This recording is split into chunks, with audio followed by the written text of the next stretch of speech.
and welcome to my kitchen. My name is Sherry, and today we're going to be making a blood orange tart tatin.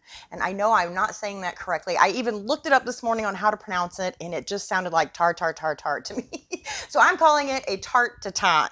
Tart tatin, yeah. Anyway, I've never made this recipe. I've never even had blood oranges, so I am excited to try both. But more importantly, I'm excited to show you my stainless steel nonstick skillet. This thing has a lifetime warranty, so it's the last one you'll ever have to buy. It goes in the oven up to 750 degrees. I don't know who has an oven that goes up that high, but it is so durable. And I've got a stick of butter in here, but I'm just going to show you what the bottom of this looks like compared to this. When people come over to the house and I cook in this, I ask them to wash it just because it blows them away at how easy this is to wash and non-stick. So I've got one stick of butter in here to start, and I'm just going to put this in the oven and get that stick of butter melting. So the next thing I want to do is get my orange cut into some slices, and we are going to leave the rind on. And I'm going to slice these just about as thin as I can. And you know what? I bought these at Walmart the other day, and I thought, these don't look bloody. Not bloody, but I expected them to be a lot darker on the outside, but they really are dark on the inside. I think that is such a pretty color. So we're just going to slice these nice and thin. And these are going to get layered in the bottom of our skillet. I am excited about this.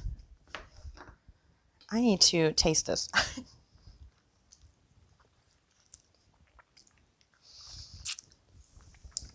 It tastes like a regular orange, but maybe a little more intense. I don't know, but the color is just gorgeous, though. I would like to make some drinks out of this. I don't know that it's sweeter, and it's really good, though. We might actually even need 2 oranges. I'm getting near the end here. We'll see. We'll see if we have enough. Okay, so I'm going to toss this in the trash. I'm going to set this aside. And the next thing we want to do is roll out our puff pastry. So if y'all watched my video with the camembert, I made a disaster out of this stuff. But I had read somewhere that it should sit out and come up to room temperature. So that's what I did, and I think that's kind of what made it stickier than what it needed to be. I'm not sure. So this one I just took out of the fridge. And this stuff I actually buy in the fridge section. I buy it next to like the Pillsbury canned stuff that's refrigerated. But you can buy it in the freezer section too. It's just sometimes I want to make something on a whim and I don't really have time for it to thaw out. So I'm going to sprinkle just a little bit of flour. And then we're going to try to roll this into, not roll it, but roll it out into like a 12-inch circle. I think. Wish me luck here. Matter of fact, it might be easier if I fold it in half because that's closer to a circle shape than a big old rectangle, I think. Might be easier to do it from... Okay. Let's try this again. So we're just going to roll it out best we can. And it doesn't really need to be a circle, but we're going to tuck those edges down. I am not the best with the rolling pin. Okay, I think I rolled it out a little bit bigger than what I needed, but that's okay. We are going to tuck these edges down anyway, so I'm just going to fold this back over and hope it doesn't stick to itself. All right, I'm going to move this out of the way. I'm just going to grab some of this flour here, toss it in the trash. Give my hands a quick rinse. And then I'm going to grab my pan out of the oven. Now I'm going to use my silicone oven mitts to do that because not only do these protect you from the heat, but they're grippy. So that pan sometimes can get really heavy, and if you use a regular oven mitt, sometimes it'll slide. So I really like to use these. Plus, these are totally submergible. So if you're cooking a lobster or something like that, okay, let's see if we have another spoon in here. We'll just use this here. So it's not melted all the way. I'm going to throw this back in there I'm going to cut it up to help it along, but I'm going to throw it back in there for just a few seconds. Or a couple of minutes, I should say. All right, our butter is melted all the way, so now I'm just going to add in a half a cup of brown sugar. So this is what's going to give it that caramel flavor.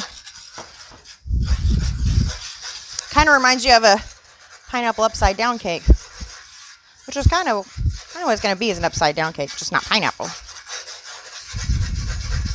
So I'm just using my whisk to kind of get it all stirred around. The other thing I'm going to add is maybe a half a teaspoon of vanilla and a teaspoon of almond extract. This is one of my favorite things to use in anything is almond extract. I need to find where I can get a big bottle of it. I guess on Amazon.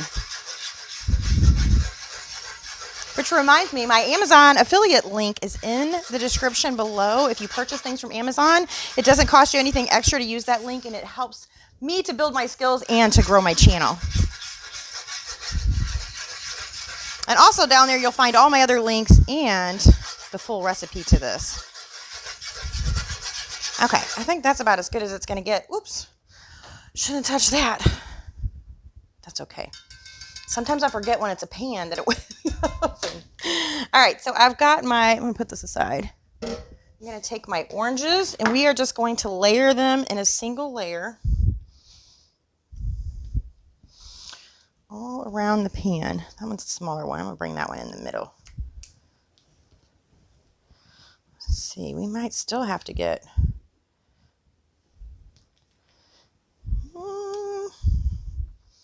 I don't know. I think that looks pretty good. You know what? Give me just a second. I am going to grab another orange.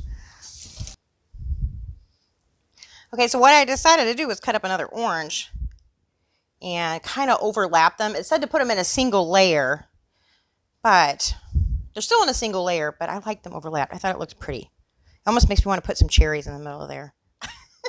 Okay, so next step is our puff pastry. Get another towel. So we're just going to unfold our puff pastry.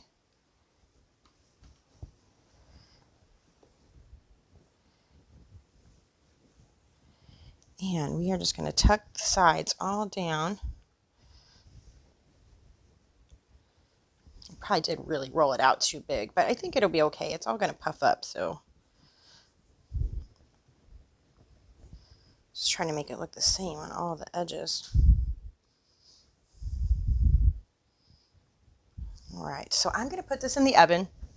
We are going to put it in there at 400 degrees, and we're going to bake it for about 20 to 25 minutes. All right, I just pulled this out of the oven, but I'm going to let this cool off for about 10 minutes before I try to invert this onto a pan. Otherwise, I'm afraid I might get burnt. I want to let this kind of thicken up just a little bit. Okay, it's been sitting for about 10, maybe 15 minutes, so I hope I didn't let it sit too long. Now we just have to flip it out to my pizza stone. So, wish me luck. Let's see. Oh, it's starting to slide already. Oh, shoot. Well, I made a mess on the counter, and this split apart, and we lost an orange. See if we can salvage that guy. I don't know. We're going to have to give it a try and see what it tastes like. But I need to get some of this juice over here so it all looks the same.